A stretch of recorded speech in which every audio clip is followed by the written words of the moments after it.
श्रीयुतपदकमलं श्रीगुरून् वैष्णवांश्च श्रीरूपं साग्रजातं सहगण रघुनाथान्वितं तं सजीवं साद्वैतं सावधूतं परिजनसहितं श्रीकृष्णचैतन्यदेवं श्रीराधाकृष्णपादान् सहगण ललिता श्रीविशाखान्वितांश्च यस्य प्रसादात् भगवत्प्रसादो यस्या प्रसादान्न गतिः कुतोऽपि ध्यायं स्तुवंस्तस्य यशस्श्रीसन्ध्यां वन्दे गुरोः श्रीचरणारविन्दं नमो महावदान्याय कृष्णप्रेमप्रदायते कृष्णाय कृष्णचैतन्य नाम्ने गौरत्विषे नमः।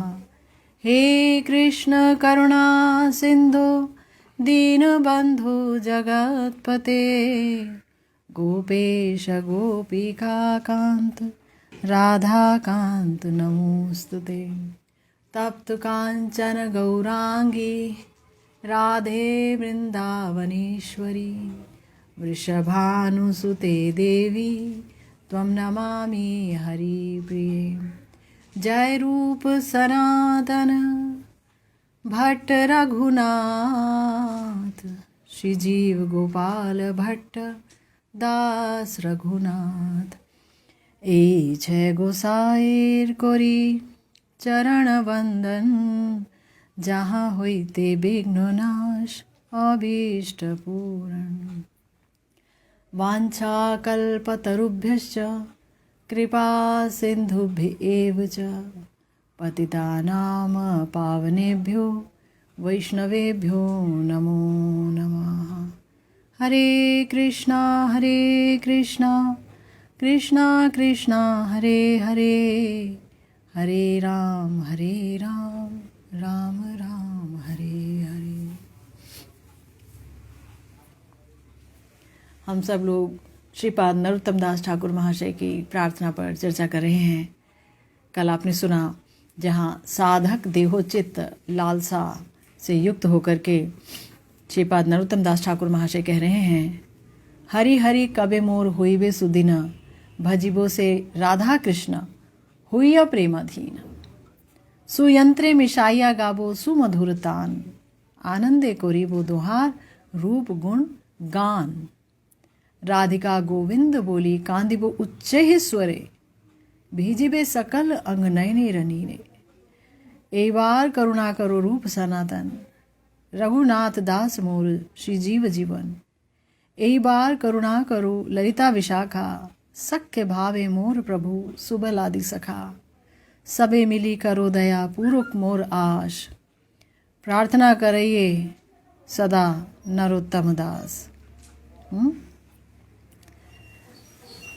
बहुत ही सुंदर प्रार्थना जहाँ पर बहुत ही ज़्यादा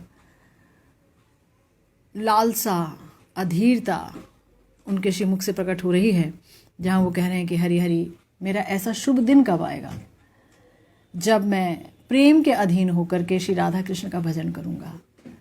मतलब जब मेरा भजन यांत्रिक नहीं होगा। श्रीपाद नरोत्तम दास ठाकुर महाशय का भजन तो कदापि यांत्रिक हो ही नहीं सकता कभी भी, किंतु आम साधक का भजन, हमारे जैसे पापी तापी लोगों का भजन वो यांत्रिक हो जाता है, बस यंत्र की तरह से माला चलती रहती है। लेकिन इसी बात पर विश्वास रहता है कि एक ना एक दिन शायद गुरु गौरांग की कृपा होगी, वैष्णवों की कृपा होगी, तो शायद भाव से ये हरि नाम होगा। हरि नाम की महिमा समझते हुए, ये समझते हुए कि हरि और हरि नाम दोनों ही एक हैं। राधा कृष्ण नाम रूप में हैं, गौर हरि निताई चांद नाम रूप में हमारे पास हैं, वो दोनों एक ही तत्व हैं। तो प्रेमाधीन होकर के कब मैं भजन करूँगा और कब सुंदर सुंदर जो भारतीय वाद्य यंत्र हैं उनका प्रयोग करके मैं कब श्री राधा कृष्ण का गुण गान करूँगा, कीर्तन करूँगा। एक होता है नाम कीर्तन, एक होता है रूप कीर्तन, एक होता है लीला कीर्तन। लीला कीर्तन में नाम रूप गुण लीला सब कुछ आ जाता है, धाम भी आ जाता है ना। तो आनंद से दोनों का रूप गुणगान करूँगा। और राधिका गोविंद बोली कांदिबो उच्चैस्वरे। हम देखते हैं कि लोग दुनिया के लिए रोते हैं, हमें ये नहीं मिला, वो नहीं मिला, है ना, लेकिन कोई भी तो राधा गोविंद बोल करके उच्च स्वर में रोता नहीं है। किसी के हृदय में ये अभिलाषा जागृत नहीं होती कि हा राधे, ऐसा विरह जागृत नहीं होता, हा राधे श्याम, आपके बगैर मेरा जीवन शून्य है, शून्यायतम जगत सर्वम, श्री राधा गोविंद विरहिण में ये भाव कहीं भी नहीं आता है हृदय में, दूर दूर तक नहीं आता है। उल्टा दंभ आ जाता है कि हम भजन कर रहे हैं। जिसका हृदय समस्त अपराधों से रहित हो जाता है और जो गुरु गौरांग हमारे गोस्वामी गणों के आश्रय में भजन पथ का अवलंबन करता है, उसका हृदय निश्चित रूप से द्रवित होना प्रारंभ हो जाता है प्रिया प्रियतम के रूप गुणगान को सुन करके, आचार्यों की, गुरुवर्ग की वाणी को सुन करके, है ना। तब वो जो है उच्च स्वर में राधा गोविंद कहते हुए रोता है और उसके समस्त अंग जो है नयन के नीर से, अश्रु से भीग जाते हैं। गुरुदेव कहते हैं रोना ही भजन है। मैंने जितने भी बड़े महत लोगों से साक्षात्कार किया, भेंट किया, सब एक ही स्वर में कहते हैं क्रंदन ही भजन है। हमारे एक बहुत बड़े एक आचार्य थे, तो उन्होंने क्या किया, वो महाप्रभु के कीर्तन में जब शामिल होते थे तो सब तो रोते थे, उनकी आंखों से आंसू नहीं निकलता था। तो एक दिन उन्होंने पीपल जो है वो उसका पाउडर वो आंखों से लगा लिया, तो झरझर आंसू बहने लगे। महाप्रभु हंसने लगे, सब कहने लगे आज से तुम्हारा जो टाइटल है वो पिपला ही हो गया। तो कहने का अर्थ ये है कि उन्होंने ये समझा कि आंसुओं का बहुत महत्व है। ये आंसू ही हैं जो प्रभु को खींचते हैं, ये आंसू ही हैं जो हृदय को शुद्ध अतिशुद्ध कर देते हैं। इन्हीं आंसुओं से हमारे समस्त पिछले कर्म वो जलकर राख हो जाते हैं।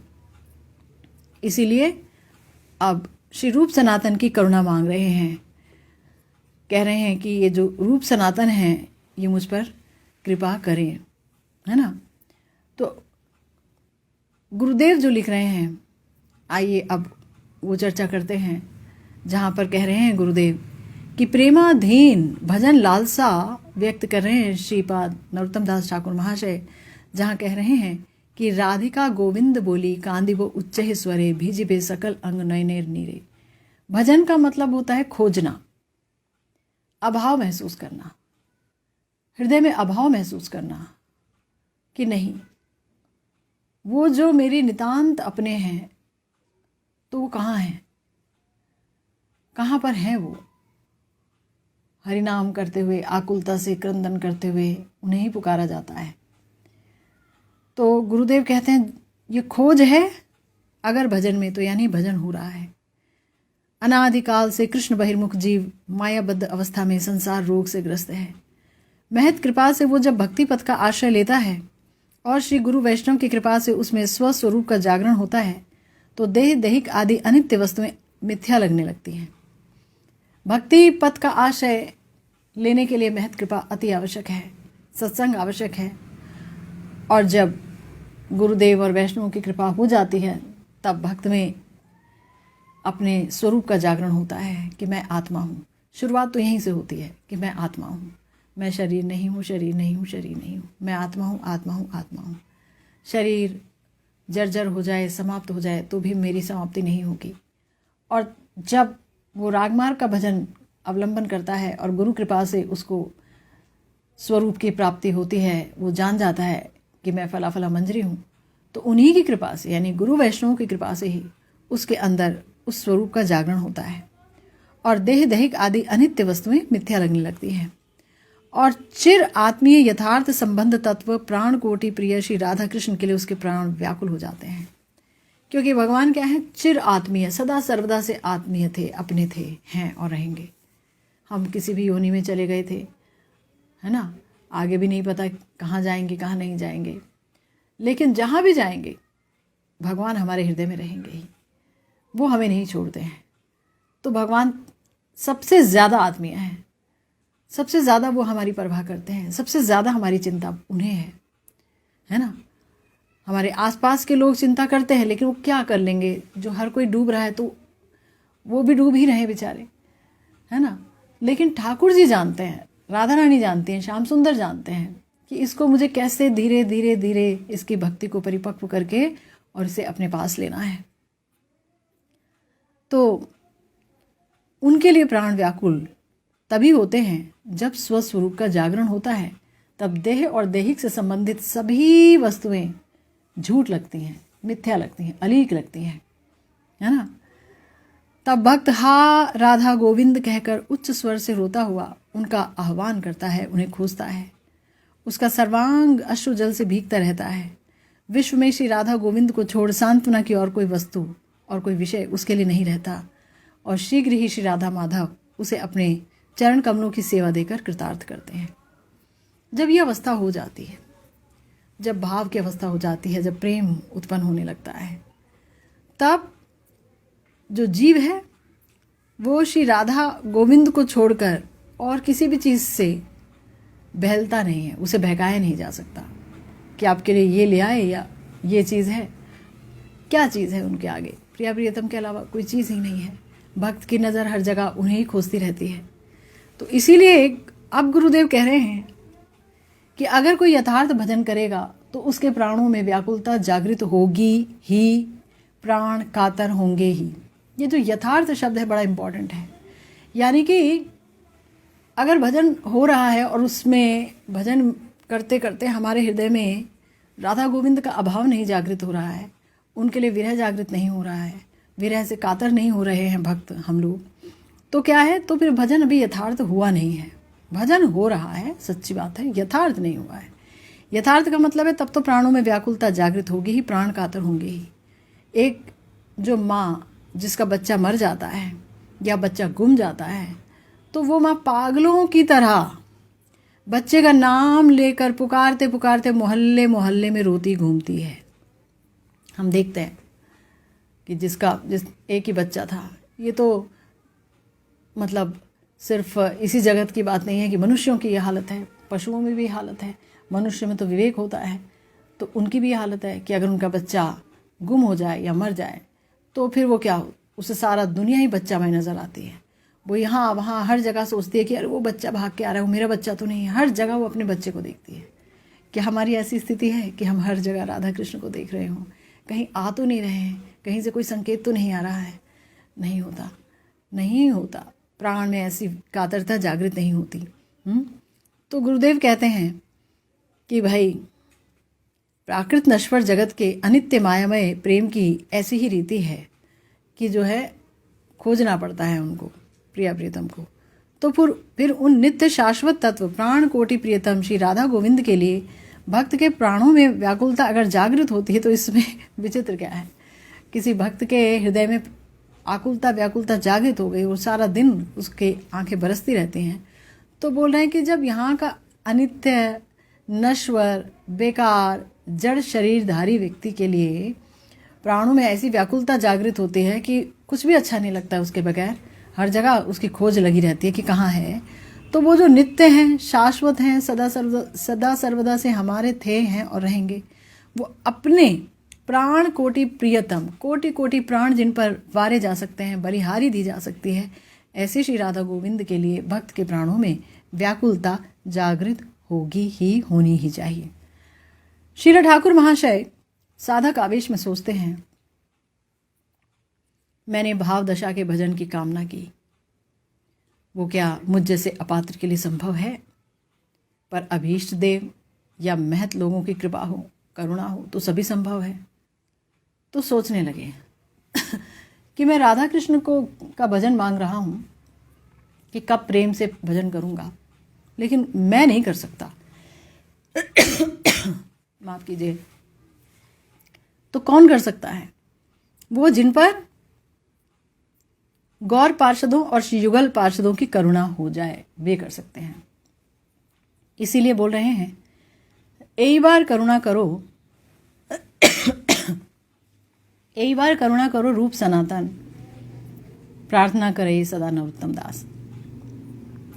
श्रील ठाकुर महाशय श्रीमन महाप्रभु के प्रिय पार्षद श्रील रूप सनातन, श्री रघुनाथ दास और श्री जीवपाद की करुणा के लिए प्रार्थना कर रहे हैं।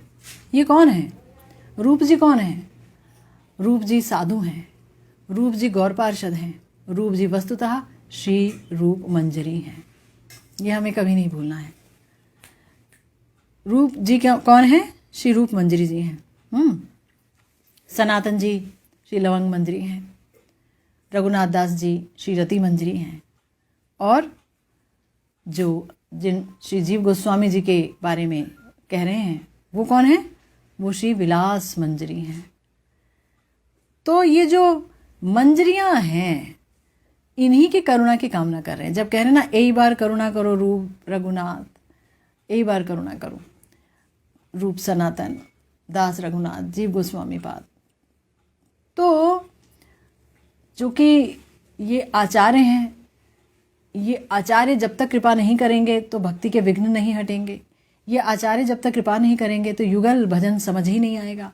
ये आचार्य जब तक कृपा नहीं करेंगे तो निताई गौर कृपा ही भला कैसे मिलेगी, है ना। अगर इन आचार्य वर्गों के कृपा पात्र हम हो जाते हैं, जीव हो जाता है, तो भगवत कृपा दूर नहीं रहती है। इसीलिए कहा गया कि ये कौन है? नित्य सिद्ध मंजरियाँ हैं। मंजरी भाव साधना का रहस्य बताकर जग जन को धन्य करने के लिए ही श्रीमन महाप्रभु के साथ उनके प्रिय पार्षद के रूप में ये लोग आए हैं कि सबको मंजरी भाव उपासना का रहस्य बताएंगे। बहुत रहस्यमय उपासना है। मैं गुरुदेव को सुन रही थी, गुरुदेव कह रहे थे कि ऐसी उच्च उपासना और ऐसा भंडार रस ग्रंथ का सिर्फ गौड़ीय वैष्णव में है ना। सिर्फ गौड़ीय वैष्णव की ये पूंजी है। हालांकि ऐसा उस पर छाप नहीं लगाया गया है कि गौड़ीय वैष्णव, ऐसा हम कैटेगराइज नहीं कर सकते क्योंकि सारे वैष्णव वैष्णव हैं, वंदनीय है। गौड़ीय माने जो गौर के चरणाश्रित है, वो इंटेलिजेंट है क्योंकि वो सारे शास्त्रों का मर्म समझते हैं, वो सारे शास्त्र को खंगाल के देख चुके हैं। सारे शास्त्र बोलते हैं कि गौरांग महाप्रभु भगवान हैं। कलयुग में वो आए हैं प्रचंड अवतार लेकर के, और उन्होंने आकर के सबको निकुंज सेवा प्रदान कर दी। उन्होंने आकर के अपनी सखी मंजरियाँ जो लेके आए राधा कृष्ण गौर रूप में, उन सखी मंजरियों को आचार्य के रूप में यहाँ भेज दिया ब्रज में, और कहा कि लुप्त तीर्थ का उद्धार करो। नहीं तो वृंदावन कहाँ प्रकाशित था, यहाँ तो जंगल थे, सारे के सारे जानवर रहते थे। कोई प्रकाशित ही नहीं था। कौन जानता था कहाँ गोविंद देव जी हैं। रूप जी आए, हमारे लोकनाथ गोस्वामी पाद आए, कितने कितने लीला स्थलियों का उन्होंने उद्धार किया, प्रकाशित किया गौर कृपा से। तो गौरांग नहीं होते, अगर गौरहरि नहीं होते तो फिर क्या ही होता। राधा रानी को तब, क्योंकि इतने निगूढ़ तत्व है राधा रानी कि कहाँ इन पर इतनी विशेष चर्चा होती थी कि हम इनका अनुगत्य लें, हम इनके चरण सेवा पाएं, कहाँ होता था, है ना। कि ये तो गौरांग महाप्रभु आए तब बाकी संप्रदायों में भी जो है श्री राधा रानी की हम सहचरी हो जाएं, ये भाव जागृत हुआ, है ना। ये गौर हरि ने जो युगल सेवा प्रदान की है कलिहत जीवों को, बड़ा ही अनुपम है। तो वो हमारे आचार्य आए, गोविंद देव जी, मदन मोहन जी और गोपीनाथ जी, गोकुलानंद जी, कितने कितने हमारे श्री विग्रह जो कहीं कुएं में थे, कहीं भूमि के नीचे दबे हुए थे, वो सब आकर के सपने में आदेश दे रहे हैं आचार्यों को कि हमारे को निकालो, हमारा उद्धार करो, हमें प्रतिष्ठित करो। और देखिए, सब ईश्वर की इच्छा, सब राधारानी की इच्छा। अपनी मंजरियों को ही तो कहेंगे श्याम सुंदर कि चलिए करिए आप। और ये जब आए तो इन्होंने ना केवल आचरण करके दिखाया, अपितु अपना बहुत ही कीमती समय निकाल करके इन्होंने सब कुछ लिख भी दिया। इतने ग्रंथ हैं हमारे, इतने ग्रंथ। लीला स्मरण के लिए कहीं कोई असुविधा ही नहीं है। इतने ग्रंथ दिए हमारी सखी मंजरियों ने। कृष्ण भावनामृतम हो, गोविंद लीलामृत गुटिका हो, गौर गोविंद लीलामृत गुटिका हो, और अनेकानेक हैं। स्तवावली, स्तवमाला, विलाप कुसुमांजलि, राधा रस सुधा निधि, बहुत सारे ग्रंथ हैं। मतलब अनेक हैं, किसी एक पर आश्रित हैं हम, ऐसा नहीं है कि बस खजाना है। तो ये सब इन्होंने ही दिया।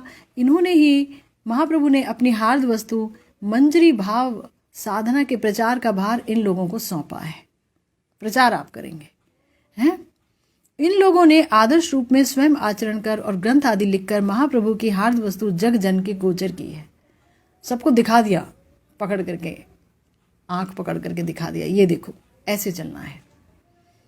अगर नहीं चला जा रहा, हमको लग रहा है हम अच्छा भजन कर रहे हैं, तो श्रील विश्वनाथ चक्रवर्ती पाद आए, उन्होंने माधुर्य कादम्बरी लिख दी। उन्होंने कहा देखो ऐसे चलना है ना, तुम अभी यहाँ पर हो और इसके लक्षण ऐसे हैं, प्रेम के लक्षण ऐसे हैं, भाव के लक्षण ऐसे हैं, निष्ठा आ गई, तुम्हें लग रहा है निष्ठा के लक्षण ऐसे हैं। तो बहुत बहुत बहुत आसान रास्ता बना दिया हमारे आचार्यों ने। हम जैसे, मुझ जैसे दुरात्मा का दुर्भाग्य है कि इतने अच्छे आचार्य पाकर भी, इतने प्यारे गुरुदेव पाकर भी, ब्रज में वास पाकर भी हृदय जो है उस तरफ जा नहीं पाया, यहाँ वहाँ चला गया, भटक गया। तो गुरुदेव कह रहे हैं कि इनकी करुणा के बिना इस भाव साधना में प्रवेश करना किसी के लिए संभव नहीं।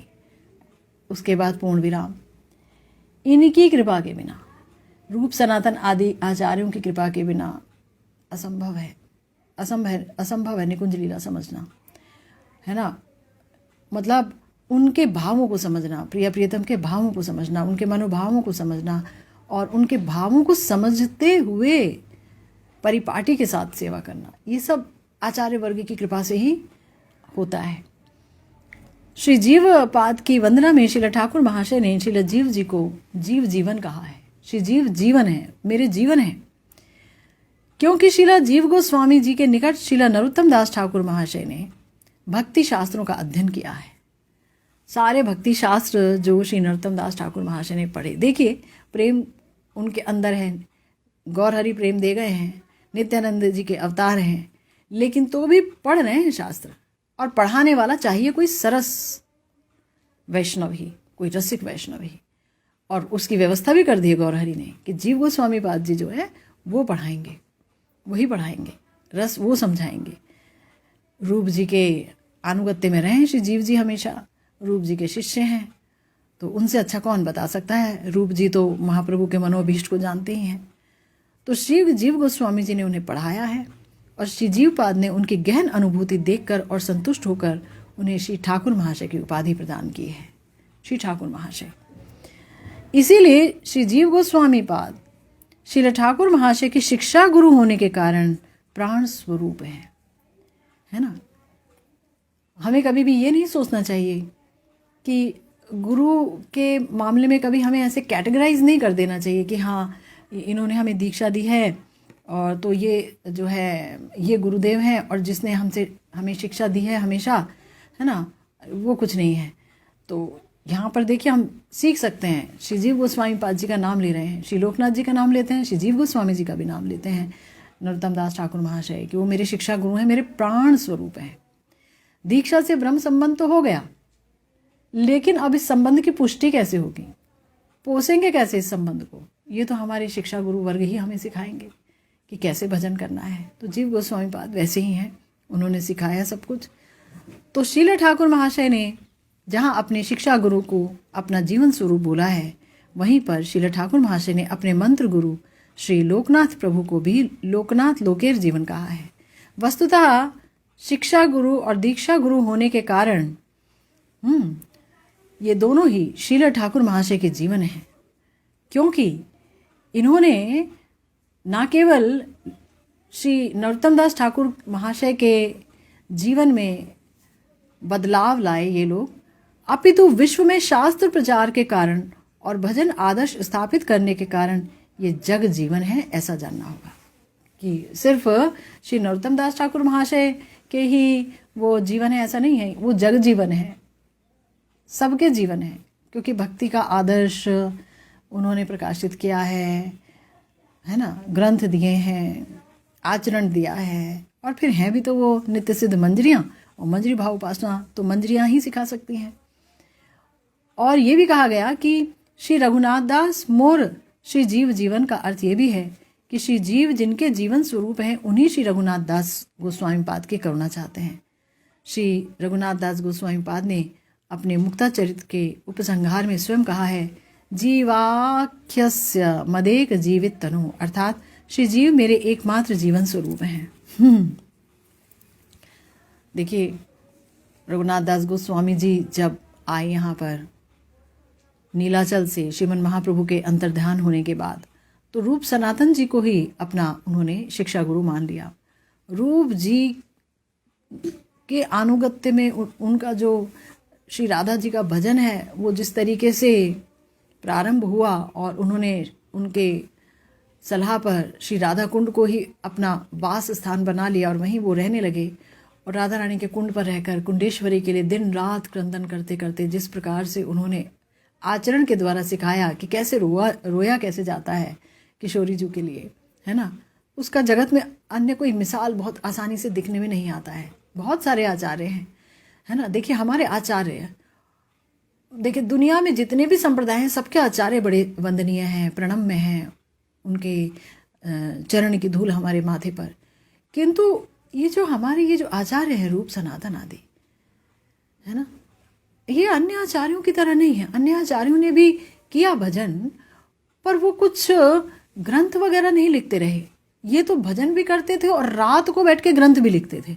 और ग्रंथ कैसे लिखते थे, ये जो ताल पत्र हैं उन पे जो है ये लिखते थे, इंक बना लेते थे किसी किसी चीज़ की, और फिर किस तरह से वो लिखते थे मयूर पंख आदि से, और फिर उसे सुखाते थे। जीव गोस्वामी जी तो इतने प्रबुद्ध, इतने इंटेलिजेंट कि वो ऐसे नहीं लिखते थे।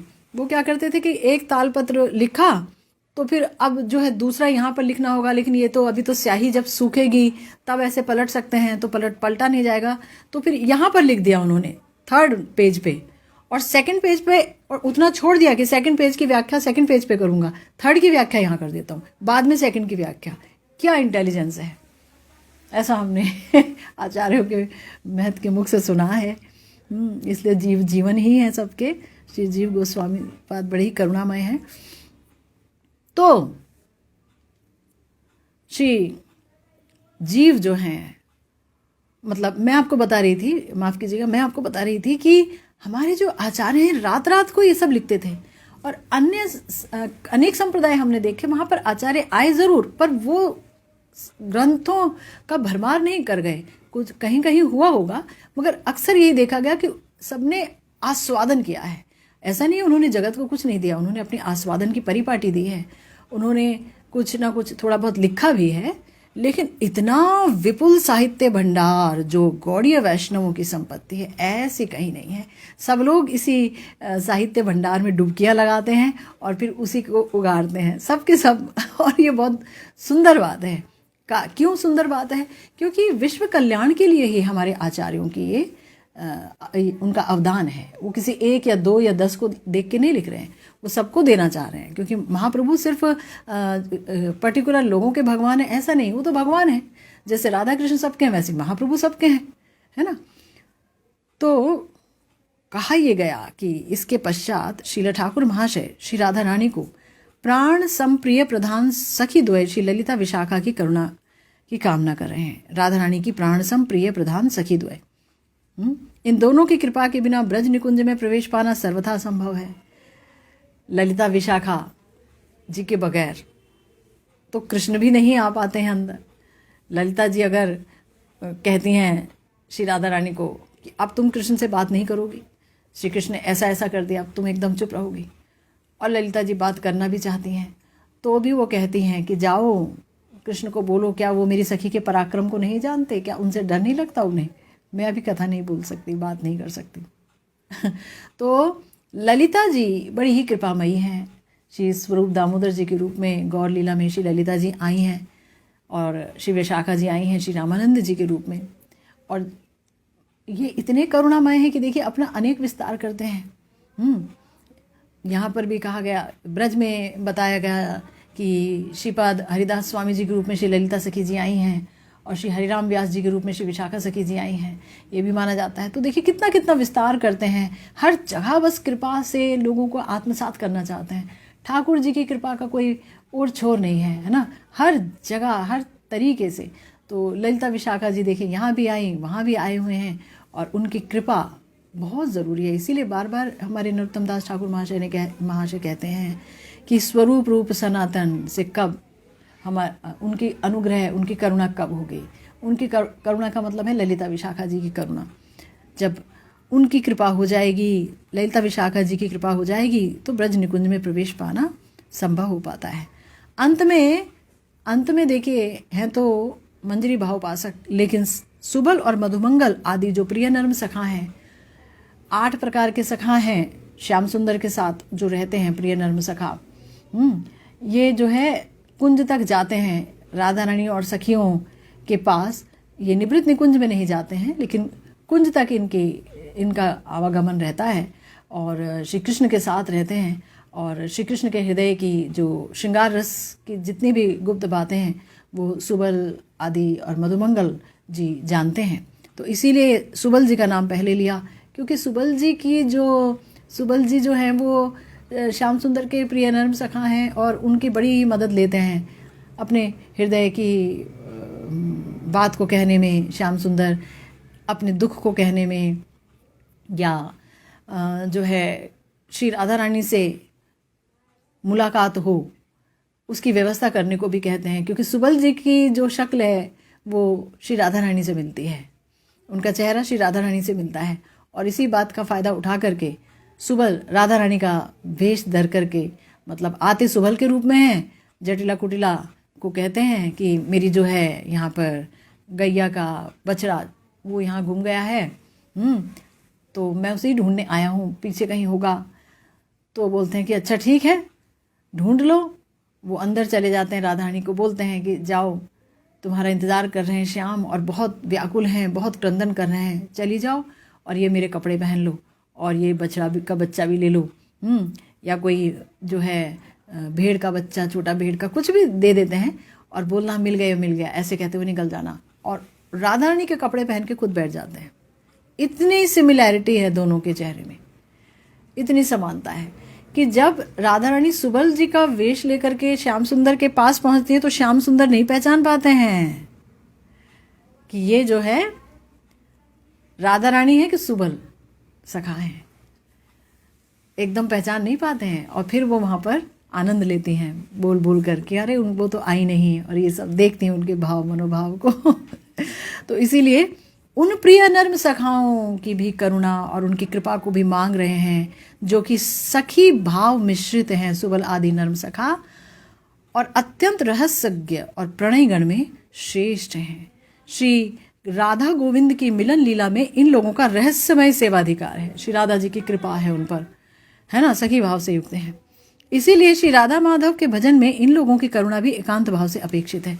कई जगह पढ़ने में आया है, श्री रघुनाथ दास गोस्वामी जी ने भी श्री स्तवावली में जो है सुबल आदि सखा की कृपा मांगी है, सखाओं की कृपा मांगी है।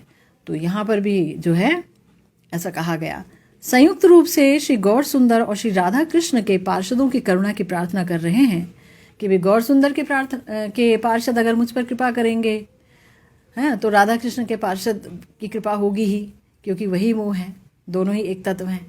फिर भी कह रहे हैं कि चलिए सुबल आदि सखा आप लोग भी हम पर कृपा कर दीजिए, और इस तरह से करुणा मांग रहे हैं और कह रहे हैं, सबे मिली करो दया पूरक मोर आश, प्रार्थना करो ये सदा नरोत्तम दास, सब मिलकर मुझ पर दया कीजिए ताकि मैं श्री राधा कृष्ण का भजन प्रेमाधीन होकर कर पाऊँ, सुयंत्र पर उनके रूप गुणगान गा सकूँ, है ना, और सदा सर्वदा उनकी सेवा की अभिलाषा से युक्त रहूं और सेवा पाऊं भी। तो बहुत ही सुंदर ये प्रार्थना थी जिस पर आज हमारी चर्चा हुई। आगे भी एक बहुत सुंदर प्रार्थना है जिस पर चर्चा होगी हम सबकी, श्रीमन महाप्रभु ने चाहा तो। आज की भागवत कथा इसी के साथ यही विश्राम लेती है। जय जय श्री राधे।